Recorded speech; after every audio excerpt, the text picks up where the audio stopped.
Samantala, dumepensa na po ang uploader ng litrato ng nakahandusay na kabayo matapos ang pambabash sa kanya online. Paliwanag ng uploader, kinunan daw ang larawan para sa insurance ng kanyang kotse matapos masangkot sa aksidente kasama ang kabayo.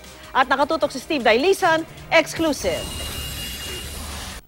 Viral ang litratong ito sa social media kung saan makikitang nakahandusay ang isang kabayo habang nililitratuhan ng dalawang lalaki at may isa pang pumosing at nakangiti. Binatikos ng mga netizen ang mga nasa larawan na umano'y walang awa sa kabayo.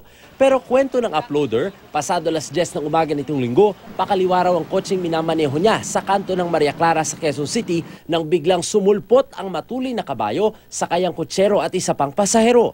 Nakapreno naman daw agad ang kotse pero ang nabiglang kabayo, tinalunan ng kotse at nagulungan ng hood. Ang sakay ng karwahe umitsa dahil dito.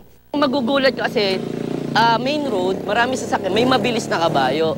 Ganito rin ang kwento ng isang nakasaksi. Aminado ba yung tertero, yung kutsera? Mabilis talaga sila, aminado na mabilis sila. Wala talagang ano sila, akala nila walang kotse. Dapat magreklamo yung kotse.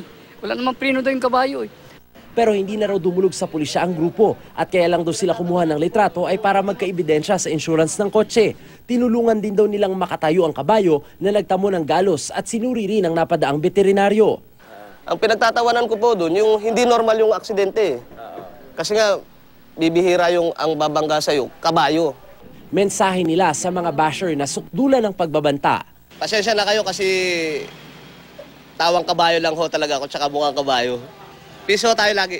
Sinusubukan pa namin tuntunin ang kotsero at pasahero ng kabayo. Steve Dailisan, nakatutok, 24 oras.